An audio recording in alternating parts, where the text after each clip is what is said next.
decía que en el cine de Lubitsch, en 2x2 o 2+2 siempre era 4, pero la diferencia es que él siempre decía 2+2 y dejaba que fuese el espectador el que sacara las conclusiones de que era 4.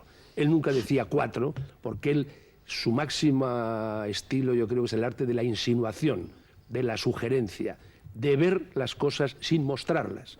Y en eso esta película es perfecta. Y luego, porque me parece también muy elocuente lo que Wilder y Brackett escribieron como necrológica la muerte de Lubitsch, que una de las cosas que decían, que es muy elocuente para entender a Lubitsch, es que si en una película Lubitsch tiene que contar la noche de bodas de una pareja, de un matrimonio, él nunca la cuenta, le parece una cosa innecesaria. Hace una elipsis y donde él echa toda su intención es en el desayuno, a la mañana siguiente, en ver cómo la mujer es capaz de abrir un huevo pasado por agua. A mí me parece que eso es absolutamente definitivo del estilo de Lubitsch. Eso es verdad, eso es extraordinario. Buenas noches, Eduardo. Hola, José Luis. Buenas noches. Eduardo Torres Dulce. Bueno, otro lubitchiano, ¿verdad? Yo soy tan lubitchiano que no creo que esta sea una obra menor, ni sea el Himalaya de otros. Yo creo que desde Un ladrón en la alcoba, Lubitsch es el rey de la comedia, sin ningún género de dudas, porque creo que las 12 comedias, aproximadamente la docena de comedias que rueda desde comienzos del sonoro, habría que contar también la época muda, muy olvidada de Lubitsch, pero en la que tiene películas... El príncipe estudiante era sí, o Los peligros del flair, o El abanico de Lady Windermere, en el que está prácticamente todo Lubitsch. Porque yo creo que Lubitsch, tú lo has dicho al comienzo, es con Griffith, Hitchcock, Ford, McCarthy, pues de los pocos que inventa cosas en el cine. Creo que la gran herencia de Lubitsch, lo habéis dicho los tres, lo ha insinuado ya con absoluta claridad Antonio, es la insinuación, la malicia. Decía François Truffaut en un memorable artículo cuando él descubrió las películas de Lubitsch en una retrospectiva de la Cinemateca, una retrospectiva que le llevó directamente a Domicilio Conyugal y Baiser Volé, dos de sus más hermosas películas, muy influenciadas por Lubitsch, que Lubitsch era un príncipe y que si alguien le decía que había un plano inútil en una película de Lubitsch, él le diría que era un mentiroso, y decía que las claves François Truffaut del cine de Lubitsch era la malicia y el encanto. Efectivamente, como ha dicho Juan, quizás en el año 40-41, cuando rueda esta película, lo que está presente es el viejo espíritu de los años 30, esos decorados, esos vestidos, esos sombreros casi inverosímiles, salidos de una época post-Art Deco. Pero en todo ello lo que está también es la presencia de la malicia mezclada con ironía, con sarcasmo. Es Oscar Wilde, otro Wilde distinto de Billy Wilder, y fundamentalmente todo el teatro de boulevard. El teatro de boulevard con los equívocos, pero la gran calidad de Lubitsch es que le da la vuelta a todo. Es decir, antes, cuando se abría una puerta, veíamos lo que había detrás de una puerta. En Lubitsch nunca vemos lo que hay detrás de una puerta. Antes, en el Teatro de Boulevard, lo que hay es un equívoco, pero en Lubitsch nos explica por qué es ese equívoco, añade otro equívoco al equívoco y acaba provocando no una carcajada. Es difícil reírse en una película de Lubitsch, pero es muy difícil no sonreírse continuamente. Hay siempre un suave romanticismo detrás de todas las ironías, de todos los sarcasmos. Hay un pozo de amargura, ese gusto por la infidelidad que él soportó directamente, porque su colaborador guionista Hans Crowley le quitó a su mujer, por no decir de cómo murió Lubitsch, que después habrá que decirlo, en pleno toque Lubitsch un poco psicalíptico, que dirían los antiguos. Pero yo creo que fundamentalmente esta es una película magistral, porque desde mi punto de vista, como sucede con Centauros del Desierto y como en todas ellas, para mí la clave que abre la emoción en esta película son los fundidos en negro. Creo que hay pocas comedias con tantos fundidos en negros como esta película, y cada fundido en negro de lo que saben las mujeres, ese incierto sentimiento que es el título original, lo que encubre fundamentalmente es encanto, elegancia, ironía, sarcasmo, melancolía, romanticismo, pero siempre, siempre, siempre un poquito más, como todas las situaciones de infidelidad, como todos los ménages à trois, un poquito de amargura. Muchas gracias. Ya habrán visto ustedes que casi todos los fordianos tienen también el carné de Lubitsch, y es evidente porque están muy cercanos. Hay esa flecha de melancolía que siempre atraviesa el cine de estos grandes maestros. Decía Jiménez Rico la admiración que han sentido siempre Billy Wilder o Brackett. Es notable la frase de William Wyler cuando muere Lubitsch, y después de haber enterrado el cadáver y salen del cementerio camino de sus coches, Billy Wilder, apenado, ha muerto su maestro, dice: se acabó Lubitsch. Y entonces William Wyler le dice: peor que eso, se acabaron las películas de Lubitsch. Y yo creo que es verdad, porque muerto Lubitsch solo ha habido algunos muy ligeros intentos de acercamiento a su cine. Uno de ellos del propio Billy Wilder con Ariane, quizá la película más Lubitsch desde que Lubitsch dejó de existir. Y también, y para terminar, decirles que hace unas semanas yo estuve con otro cineasta vivo, gigantesco, que es Stanley Donen, del que hemos visto aquí películas maravillosas en este programa, como Cantando bajo la lluvia o como Charada, y bueno, y que tiene otras películas asombrosas, como Una cara con ángel o Dos en la carretera. Y en una presentación que yo le hice en un festival de cine en Marbella, yo hablé de que eran los dos genios vivos, dos gigantes, dos leyendas que todavía, gracias a Dios, estaban vivas, Billy Wilder y Stanley Donen. Y él me dijo, 3, te has olvidado de Lubitsch, sigue vivo. Pues tenía razón Stanley Donen una vez más. Con todos ustedes, no una obra menor, como decía Torres Dulce, pero sí el Himalaya para miles de autores cinematográficos que jamás conseguirían hacer un arranque como el que tiene esta película. Unos letreros que sirven para dar uno de los toques Lubitsch más profundo, ya lo verán ustedes, no se lo vamos a destripar, justo con una puerta, naturalmente, y como no podía ser menos.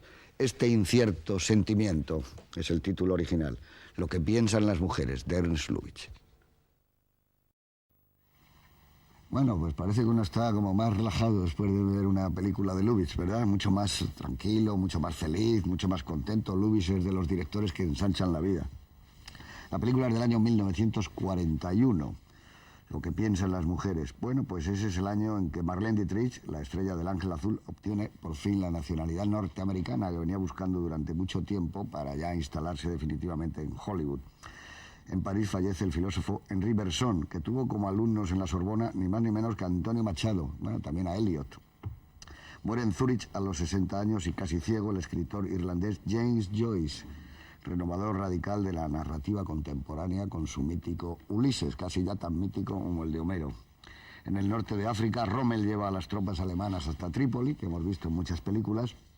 Un huracán derriba en la provincia de Pontevedra 130.000 árboles, destruye 300 torres de iglesias. Esto de los huracanes, como vemos, viene ya de antiguo, no se trata de ahora. Todos los que son más o menos de mi generación recordarán en los nodos el famoso huracán Anita, que siempre volvía a las costas de California del revés y hacía que las palmeras de archivo del nodo una y otra vez parecía que iban buscando comida en las arenas.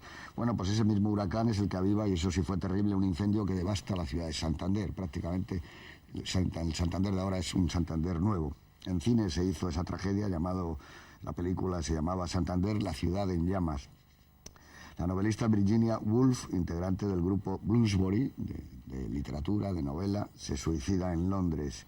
En Zúrich se estrena la obra de la alemán Bertolt Brecht, Madre Coraje, una de las obras, sin ninguna duda, míticas, emblemáticas, etcétera, como ustedes quieran, del siglo XX. Joe Louis retiene el título de campeón mundial de los pesados al vencer a Buddy Baer en 7 asaltos. En Madrid aparece una nueva revista de humor, La Codorniz. La dirige un genio llamado Miguel Miura. Los Oscars. Es nominada con 7 Oscars y parece que va a ser una de las favoritas. Ciudadano Kane, la que ustedes saben es para miles de críticos, para miles de encuestas, para miles de miembros del American Film Institute, la número 1 de la historia del cine, la película número 1, y lleva instalada más de 30 años y no hay quien la mueva. Bueno, pues esta primera película de Orson Welles, con 7 nominaciones al Oscar, solo obtiene el de guión. La gran vencedora es Qué verde era mi valle, de John Ford, elegido también mejor director, un hombre al que Orson Welles siempre admiró y al que rindió tributo con su voz en un documental sobre el creador de La Diligencia unos años más tarde. Él siempre dice que nunca se quejó de que aquel año él no obtuviera el Oscar. Pensaba que John Ford y que Qué verde era mi valle lo merecían más que él. Yo creo que no. Probablemente si hubiera sido Centauros del desierto, El hombre que mató a Liberty Balance, El hombre tranquilo, quizás sí, o otras. Pero yo creo que precisamente Qué verde era mi valle, vista hoy, tiene menos, no sé, a todos los niveles, a nivel social, a nivel de lenguaje, de desarrollo cinematográfico, que Ciudadano Kane, que sin ninguna duda es una llave que nos abre el cine moderno. Los premios de interpretación son para Gary Cooper por Sargento York y para Joan Fontaine por Sospecha, la estupenda película de Hitchcock. En Bengala fallece Rabindranath Tagore. Nos acordamos muy poco hoy día de Tagore, pero también ha sido uno de los poetas del siglo, autor de textos como El jardinero o El cartero del rey, sin ir más lejos. Y para terminar, digamos que Walt Disney estrena su película más ambiciosa, Fantasía, que todavía tardará más de 25 años en ponerse en los cines de España y que también para una generación, para la mía, fue un verdadero placer descubrir aquellas imágenes de dibujos de Disney con aquella banda sonora extraordinaria. El año 1941 también es un año histórico en el cine porque aparece el cine negro por vez primera tal y como lo entendemos hoy. Es el año en que John Huston debuta y en su primera película hace El halcón maltés. Pero bueno, también es el año de lo que piensan las mujeres, aunque lo que piensan las mujeres todos los años, ¿no, Eduardo? Es ese incierto sentimiento, ¿no? Lo piensan todos los años, ¿no? Estábamos hablando de cómo arranca la película cuando dice el hombre puede conseguir todo, puede llegar a todas partes, menos entrar en los servicios. Ese es un toque Lubitsch. Es un toque Lubitsch, es un gag visual directamente extraído. El comienzo no puede ser más de cine mudo, porque yo he insistido en la presentación y creo que gran parte de los maestros del cine se han educado en el cine mudo, no han aprendido todo en el cine mudo. Y si se ve El abanico de Lady Windermere, Los peligros del flair, Madame du Barry, cualquiera de ellos, ese estilo de Lubitsch está desde la planificación, los suaves movimientos de cámara de acompañamiento que hay a lo largo de toda la película, y los títulos, porque curiosamente esta es una película en la que los títulos parecen extraídos de los títulos de epigramas de Oscar Wilde, como son los del abanico de Lady Windermere, ¿no? Ahí está todo el toque Lubitsch, ¿no? La sugerencia. Has hablado tú de lo de las puertas. La presentación de Melvin Douglas es que sale de una puerta, vuelve a desaparecer tras una puerta y vuelve a aparecer una vez más para decirle la última frase a su mujer y desaparece tras una puerta. Es que yo creo que, como en tantas cosas, Lubitsch saca eso del teatro. En el teatro y en el teatro de Boulevard es básico los equívocos, la gente que entra y sale de las puertas de manera sorprendente, los mutis que hacen los actores.